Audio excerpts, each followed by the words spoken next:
ನಾ ಕಂಡ ಸದ್ಗುರುವು ಪರದೈವವೇ ನಿಜವು ಇನ್ನಾರು ಧರಿಪರೋ ಈ ಗುಣಗಳ ಇನ್ನಾರು ಧರಿಪರೋ ಈ ಗುಣಗಳ ತಾಯಿ ತಂದೆ ಸಖನಾಗಿ ಶಾಂತಿ ನೆಮ್ಮದಿಯಿತ್ತು ಜೀವ ಸಾರ್ಥಕಗೊಳಿಪ ಸನ್ಮಂಗಳ ಇನ್ನಾರು ಧರಿಪರೋ ಈ ಗುಣಗಳ ಸರ್ವಭಾವದಿ ಗುರುವ ತಾ ಶರಣು ಬಂದಿರಲು ದೋಷ ಕ್ಲೇಶದ ನಾಶಗೈವ ಗುರುವು ಪ್ರೀತಿಯೊಂದೇ ಇವನ ಜೀವಾಳವು ಪ್ರೀತಿಯೊಂದೇ ಇವನ ಜೀವಾಳವು ನಾ ಕಂಡ ಸದ್ಗುರುವು ಪರದೈವವೇ ನಿಜವು ಇನ್ನಾರು ಧರಿಪರೋ ಈ ಗುಣಗಳ ಜೀವ ಸಾರ್ಥಕಗೊಳಿಪ ಸನ್ಮಂಗಳ. ಸ್ವಾನಂದದ ಗುರುಸ್ಮರಣೆಯೊಂದಿಗೆ ಎಲ್ಲರಿಗೂ ನಮಸ್ಕಾರ. ಶ್ರೀ ಶ್ರೀಧರ ಗುರುಗಳು ವೇದ, ಉಪನಿಷತ್ತು ಮತ್ತು ಭಗವದ್ಗೀತೆಗಳೆಲ್ಲ ಯಾವ ಸಂಗತಿಗಳನ್ನು ಹೇಳ್ತವೆಯೋ ಅದನ್ನೇ ಅತ್ಯಂತ ಸರಳವಾಗಿ ಸಾಮಾನ್ಯರಿಗೂ ಅರ್ಥವಾಗುವಂತೆ ತಮ್ಮ ಮಾತಿನಲ್ಲಿ ತಿಳಿಸಿಕೊಡ್ತಿದ್ರು. ಗೃಹಸ್ಥರಿಗೂ ಕೂಡ ಅವರ ದಿನನಿತ್ಯದ ಜೀವನವನ್ನು ಯಾವ ರೀತಿ ರೂಪಿಸಿಕೊಳ್ಬೇಕು ಅನ್ನೋದನ್ನು ಕೂಡ ಅತ್ಯಂತ ಸರಳವಾಗಿ ಸುಬೋಧವಾಗಿ ತಿಳಿಸ್ತಿದ್ರು. ಮನುಷ್ಯ ಸಾಧಕನಾಗಿರಬೇಕು. ಯಾರೂ ಕೂಡ ಕೇವಲ ಸಂಸಾರದ ಜಂಜಾಟದಲ್ಲಿಯೇ ಲೀನವಾಗಿರುವುದಾಗಲಿ ಅಥವಾ ಸದಾಕಾಲ ಧ್ಯಾನ, ಜಪ, ತಪ ಅಂತ ಅದರಲ್ಲೇ ಮುಳುಗೋದಾಗಲಿ ಶ್ರೇಯಸ್ಕರ ಅಲ್ಲ. ಎಲ್ಲ ಕರ್ತವ್ಯ ಕರ್ಮಗಳನ್ನೂ ಕೂಡ ಕ್ರಮ ಪ್ರಕಾರ ಅಷ್ಟಷ್ಟು ನಿತ್ಯವೂ ತಪ್ಪದೇ ಸಾಗಿಸಬೇಕು. ಮತ್ತು ಪ್ರತಿದಿನ ತನ್ನ ಸಂಸಾರದ ಕಾರ್ಯನಿರ್ವಹಣೆಯ ಜೊತೆಗೆ ತನ್ನ ಊರಿನ ಕೆಲಸ, ಗ್ರಾಮದ ಕೆಲಸ, ಸಾರ್ವಜನಿಕ ಕೆಲಸ ಕಾರ್ಯಗಳ ಬಗ್ಗೆಯೂ ಕೂಡ ಸಮಯವನ್ನು ವಿನಿಯೋಗಿಸಬೇಕು. ಕೆಲಸ ಕಾರ್ಯಗಳನ್ನು ನಿರ್ವಹಿಸ್ತಲೇ ದೇವರ ಧ್ಯಾನವನ್ನು ಕೂಡ ಮನಸ್ಸಿನಲ್ಲಿ ಮಾಡ್ತಾ ಇರಬೇಕು. ಕಾಯದಿಂದ ಕಾರ್ಯ, ಬಾಯಿಯಿಂದ ದೇವರ ಸಂಕೀರ್ತನೆ, ಈ ರೀತಿ ಮನುಷ್ಯ ನಿತ್ಯವೂ ತನ್ನ ಜೀವನದಲ್ಲಿ ತೊಡಗಿಕೊಳ್ಬೇಕು. ಜೀವರಾಶಿಗಳಲ್ಲೆಲ್ಲ ಅತ್ಯಂತ ವಿಶಿಷ್ಟವಾದದ್ದು ಹಾಗೂ ಶ್ರೇಷ್ಠವಾದದ್ದು ಈ ಮನುಷ್ಯ ಜನ್ಮ. ಹಾಗಾಗಿಯೇ ಇದನ್ನು ಸರಿಯಾಗಿ ಬದುಕಿ ಸಾರ್ಥಕಗೊಳಿಸಿಕೊಳ್ಬೇಕು ಅಂತೆಲ್ಲ ತಿಳಿಸಿ ಹೇಳ್ತಿದ್ರು. ತಮ್ಮ ಪೂರ್ವ ಪುಣ್ಯ ಬಲದಿಂದ ಶ್ರೀಮಂತರಾದವರು ಊರಿನ ಇತರೆ ದೀನದಲಿತರು, ಬಡವರ ಉದ್ಧಾರಕ್ಕಾಗಿ ತಮ್ಮಂತೆ ಮನುಷ್ಯರಾಗಿ ಅವರೂ ಕೂಡ ಮರ್ಯಾದೆಯಿಂದ ತಮ್ಮ ಬಾಳನ್ನು ರೂಪಿಸಿಕೊಳ್ಳಲಿಕ್ಕಾಗಿ ಶಕ್ತಿ ಮೀರಿ ಆ ದೀನದಲಿತರಿಗೆ ತಮ್ಮಿಂದಾದ ಸೌಕರ್ಯಗಳನ್ನು ಒದಗಿಸಿ ಅವರು ತಮ್ಮಂತೆ ಬಾಳಲಿಕ್ಕಾಗಿ ಪ್ರಯತ್ನ ಪಡಬೇಕು ಅಂತ ಹೇಳ್ತಿದ್ರು.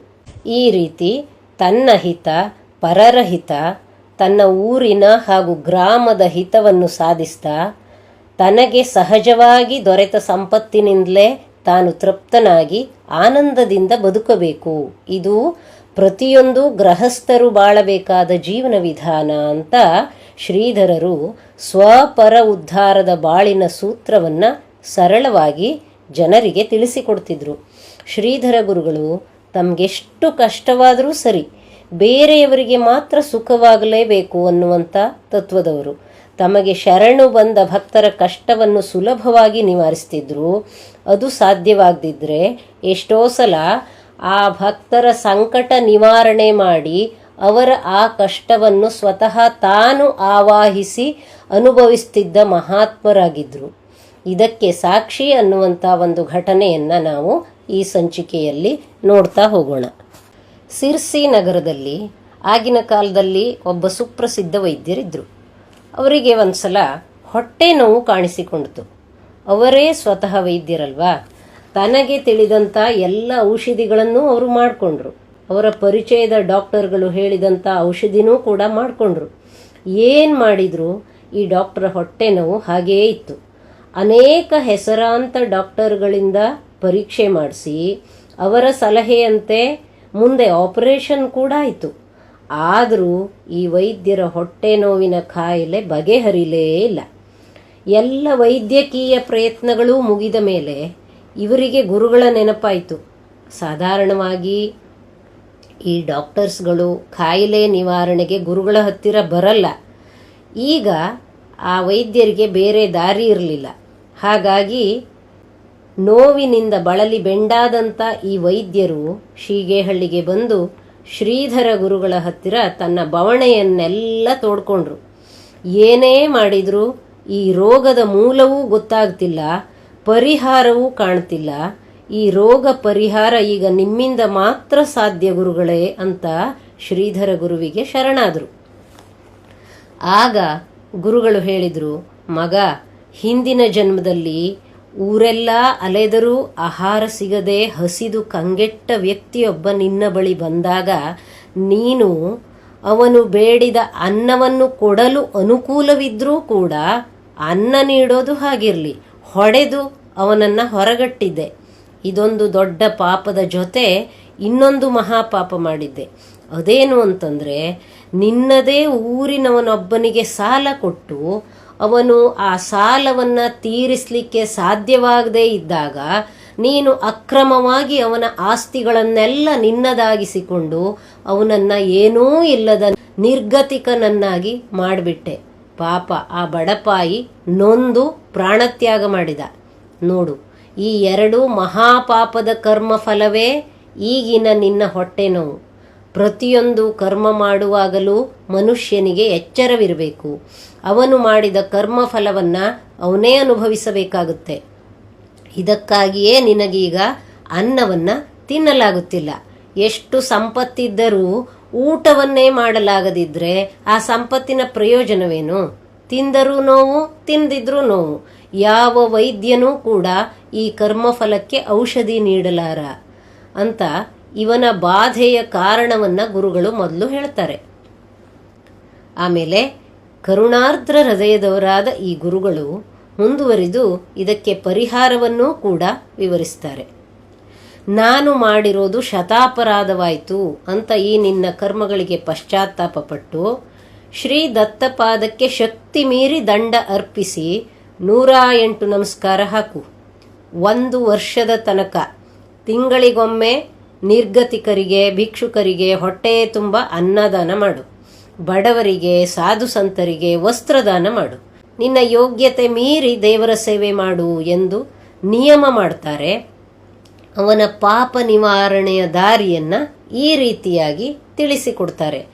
ಆ ವ್ಯಕ್ತಿ ಅದನ್ನು ಒಪ್ಪಿಕೊಂಡು ಗುರುಗಳಿಗೆ ನಮಸ್ಕಾರ ಮಾಡಿ ಹೋದವ ಇದನ್ನೆಲ್ಲ ಚಾಚೂ ತಪ್ಪದೆ ಮಾಡ್ತಾನೆ. ಆದರೂ ಅವನ ಹೊಟ್ಟೆ ನೋವು ಕಡಿಮೆ ಆಗಲಿಲ್ಲ. ಮತ್ತೆ ಅವನು ಮಠಕ್ಕೆ ಬಂದು ಗುರುಗಳ ಬಳಿಯಲ್ಲಿ ಹೊಟ್ಟೆ ನೋವಿನ ಬಗ್ಗೆ ಗೋಳಿಡ್ತಾನೆ. ನೀನು ಮಾಡಿದ ಪಾಪದ ಹೊರೆ ತುಂಬ ದೊಡ್ಡದು, ಸುಲಭದಲ್ಲಿ ಇದಕ್ಕೆ ಪರಿಹಾರವಿಲ್ಲ ಅಂತಂತ. ಸರಿ, ಈಗ ನೀನು ಹೇಗೂ ಬಂದಿದೆಯಲ್ಲ, ಈ ಪರಮಾನಂದರ ಇಂದಿನ ಪ್ರಸಾದ ಭೋಜನವನ್ನು ಯಥೇಚ್ಛವಾಗಿ ಮಾಡಿಬಿಡು, ಎಲ್ಲ ವಾಸಿಯಾಗುತ್ತೆ ಅಂತ ಅವನನ್ನು ಹರಿಸ್ತಾರೆ. ಆ ವೈದ್ಯರು ಗುರುವಿನ ಆದೇಶದಂತೆ ಅವತ್ತು ಶೀಗೇಹಳ್ಳಿ ಮಠದಲ್ಲಿ ಹೊಟ್ಟೆ ತುಂಬ ಪ್ರಸಾದವನ್ನು ಊಟ ಮಾಡ್ತಾರೆ. ಎಷ್ಟೋ ವರ್ಷ ಆಗಿತ್ತು ಅನ್ನವನ್ನೇ ತಿನ್ನಲಾಗಿರಲಿಲ್ಲ ಆ ವೈದ್ಯರಿಗೆ. ಆಶ್ಚರ್ಯ, ಆ ದಿನದಿಂದ ಅವರ ಹೊಟ್ಟೆ ನೋವು ಹೇಳ ಹೆಸರಿಲ್ಲದಂತೆ ಮಾಯವಾಗಿತ್ತು. ಆದರೆ ಕರುಣಾಮಯರಾದ ಗುರುಗಳು ಮಾತ್ರ ಆ ದಿನ ರಾತ್ರಿ ಬೆಳಗಿನ ತನಕ ಹೊಟ್ಟೆ ನೋವಿನಿಂದ ನರಳಾಡ್ತಾರೆ. ತನ್ನಲ್ಲಿಗೆ ಮೊರೆ ಬಂದವನನ್ನು ಈ ರೀತಿಯಲ್ಲಿ ಭಗವಾನರು ಅವನ ನೋವನ್ನು ತಾನು ಅನುಭವಿಸಿ ಪರಿಹಾರ ಮಾಡ್ತಾರೆ. ಇಂಥ ಸಂತರನ್ನು ಯಾವ ಶಬ್ದದಿಂದ ಕರೆಯೋಣ? ಮಾತು ಮೌನವಾಗಿ, ಕಂಗಳು ಭಾರವಾಗಿ, ಕರಗಳು ತಾನಾಗಿ ಸೇರಿ ನಮ್ಮ ಮನಸ್ಸು ಆ ಗುರು ಪದದಲ್ಲೇ ನೆಲೆ ನಿಂತು ಬಿಡುತ್ತೆ ಅಲ್ವಾ. ಗುರು ಮಹಿಮೆಗೆ ಕೊನೆಯಿಲ್ಲ, ಗುರು ಶರಣರಿಗೆ ಸೋಲಿಲ್ಲ. ಅರಿವಿನ ದೀಪವನ್ನು ನಮ್ಮೊಳಗೇ ಬೆಳಗಿ ತೋರುವ ಮುಂದಿನ ಗುರು ಸಂಚಿಕೆಯಲ್ಲಿ ಮತ್ತೆ ಸಿಗೋಣ. ನಮಸ್ಕಾರ. ಜಾತಿಯ ನೋಡಿಲ್ಲ, ಪಾಪವ ಎಣಿಸಿಲ್ಲ, ಮುಕ್ತಿ ನೀಡಿದೆ ಮೋಕ್ಷ ಯೋಗ್ಯರಿಗೆ ನೀ. ನಿನ್ನನ್ನೇ ನಂಬಿರುವ ನಿನ್ನೆಲ್ಲ ಶರಣರನು ಆನಂದದೊಳಗಿರಿಸೋ ಸ್ವಾನಂದನೇ. ಆನಂದದೊಳಗಿರಿಸೋ ಸ್ವಾನಂದನೇ. ಬಾಳ ಬೆಳಗಿಸೋ ದಿವ್ಯ ಪರತತ್ವನೇ. ಈ ಬಾಳ ಬೆಳಗಿಸೋ ದಿವ್ಯ ಪರತತ್ವನೇ. ನಾ ಕಂಡ ಸದ್ಗುರುವು ಪರದೈವವೇ ನಿಜವು, ಇನ್ನಾರು ಧರಿಪರೋ ಈ ಗುಣಗಳ. ತಾಯಿ ತಂದೆ ಸಖನಾಗಿ ಶಾಂತಿ ನೆಮ್ಮದಿಯಿತ್ತು, ಜೀವ ಸಾರ್ಥಕಗೊಳಿಪ ಸನ್ಮಂಗಳ. ಇನ್ನಾರು ಧರಿಪರೋ ಈ ಗುಣಗಳ, ಜೀವ ಸಾರ್ಥಕಗೊಳಿಪ ಸನ್ಮಂಗಳ.